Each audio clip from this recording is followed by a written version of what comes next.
বাংলাদেশে হাটহাজারী মাদ্রাসাকে বলা হয় উম্মুল মাদারিস, অর্থাৎ সব মাদ্রাসার মাতা, হাদিস শিক্ষার এক অপ্রতিদ্বন্দ্বী কেন্দ্র। কিন্তু ইতিহাস বলে এই পবিত্র প্রতিষ্ঠানও রক্ষা পায়নি নামদারি ধর্মীয় পোশাকে রাজনীতি করা দলের রাজনৈতিক থাবা থেকে।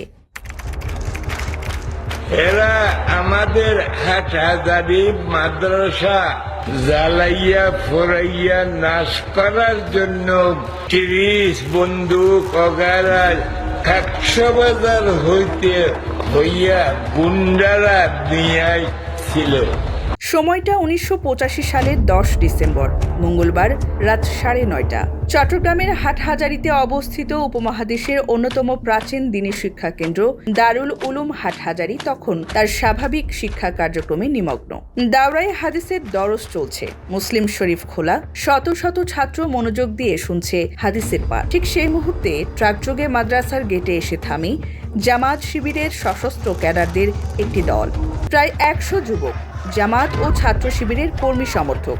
উস্কানিমূলক স্লোগান দিতে দিতে জোরপূর্বক তারা মাদ্রাসার ভেতরে ঢুকে পড়ে। আতঙ্ক ছড়াতে একাধিক পটকা বিস্ফোরণ ঘটানো হয়। এটা কোনো হঠাৎ ঘটনা ছিল না, ছিল পরিকল্পিত, সংগঠিত এবং নেতৃত্বাধীন হামলা। হামলাকারীরা আগেই ভাগ হয়ে যায় কয়েকটি দলে। এক দল যায় মুহতামিমের দপ্তরে, দরজা ভাঙার চেষ্টা, অশালীন ভাষায় হুমকি আর মুহতামিমকে অপসারণের চাপ। আরেক দল সরাসরি ঢুকে পড়ে দারুল হাদিসের শ্রেণীকক্ষে।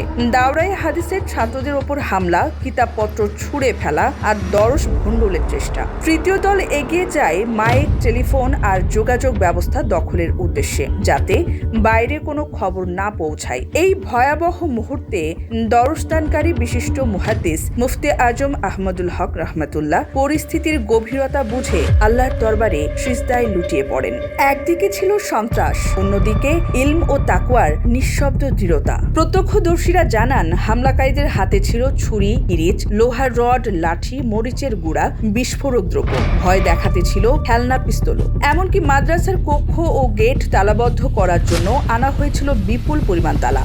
এই অস্ত্র ভাণ্ডারী প্রমাণ করে এটা কোনো ছাত্র আন্দোলন নয়, এটা ছিল সশস্ত্র দখল চেষ্টা। দৈনিক যুগান্তরের সাবেক বিভাগীয় সম্পাদক শাকের হোসেন শিবলি লিখেছেন, হোস্টেলে থাকা সাধারণ ছাত্ররা যাদের হাতে কোনো আগ্নেয়াস্ত্র ছিল না, তারা নিজেদের মাদ্রাসার শিক্ষক আর মুহতামিমকে রক্ষায় এগিয়ে আসে। ইট পাটকেল ছুঁড়ে তারা হামলাকারীদের প্রতিহত করতে থাকে। এই সময় মুহতামিম খুন হয়েছেন। এই গুজব ছড়িয়ে পড়লে হাজার হাজার এলাকাবাসী মাদ্রাসার গেটে এসে জড়ো হয়। জনগণের এই স্বতঃস্ফূর্ত প্রতিরোধ ভেঙে দেয় জামাত শিবিরের সব নীল নকশা। পরিস্থিতি নিয়ন্ত্রণে পুলিশ ও রিজার্ভ ফোর্স যৌথ অভিযান চালায়। গ্রেপ্তার হয় ৪১ জন জামাত শিবিরের নেতাকর্মী। পরবর্তীতে প্রশাসন ১৪৪ ধারা জারি করতে বাধ্য হয়। ঘটনাস্থল থেকে পুলিশ যে লিখিত নীল নকশা উদ্ধার করে তা প্রমাণ করে দেয় এটি ছিল একটি পরিকল্পিত জামায়াতি অপারেশন। কে কোন ভবনে হামলা করবে, কে মাইক, টেলিফোন, গেট দখল নেবে, সবকিছুরই বিস্তারিত ছিল সেই ব্লুপ্রিন্টে। এই ঘটনাই ছিল জামাত শিবিরের সেই পুরনো কৌশলের পুনরাবৃত্তি। প্রতিষ্ঠানে ঢুকে নেতৃত্ব দখল, ভিন্ন মত দমন আর আদর্শিক দখলদারিত্ব কায়েম। এটা যে শিবিরেরই হামলা ছিল তার আরেকটি প্রমাণ দেন সাংবাদিক শিবলি।